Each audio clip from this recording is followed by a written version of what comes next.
Hello. అన్న. Good morning Mahesh. Good morning అన్న. ఏం చేస్తున్నావు, లేచినావా? లేదు ఇప్పటిదాకా అన్న. టిఫిన్ టిఫిన్ చేసిరా? ఇప్పుడే చేసినావు నువ్వు? చేసినట్టు అన్న, నేను కూడా చేసిన.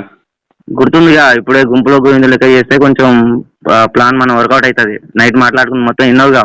అవునన్న ప్లాన్ ఓకే, కానీ మీ ఇక్కడ అల్లార్జున్ ఇంటి మీద అటాక్ చేస్తే మరి రాజకీయంగా జీవితం మీద ఎఫెక్ట్ పడుతుంది కానీ ఇబ్బంది అవుతుంది కదా. మళ్ళీ అట్లా మాట్లాడితే మహేష్, మనం నైట్ ఏం మాట్లాడుకున్నాం?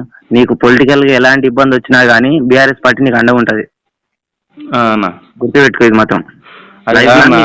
సరే మీరు చెప్పారు మంచిగా ఉంటుంది, కానీ ఇప్పుడు అల్లార్జున్ ఇంటి మీద అటాక్ చేస్తాం, తర్వాత కేసులు అవుతాయి, మళ్ళీ కోర్టు చుట్టూ తిరగాలి కదా అన్న, ఇబ్బంది అవుతుంది కదా. మహేష్ క్లియర్ గా నైట్ చెప్పినా ఇప్పుడు చెప్తాను, నీకు పొలిటికల్ కానీ లీగల్ కానీ ఫైనాన్షియల్ కానీ ఎలాంటి ఇబ్బంది వచ్చినా కానీ రావణ చూసుకుంటాడు.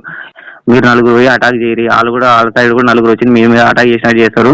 అది కొంచెం హంగామా జరుగుతుంది. మొత్తం ప్లాన్ ప్రకారం జరుగుతుంది కాబట్టి మీకు ఎలాంటి ఇబ్బంది ఉండదు. ఏమైనా ఇబ్బంది ఉన్నా కానీ అవసరమైతే సుప్రీంకోర్టు లాయర్ని పెట్టి కూడా వాదిస్తానికి సిద్ధంగా ఉన్నాం.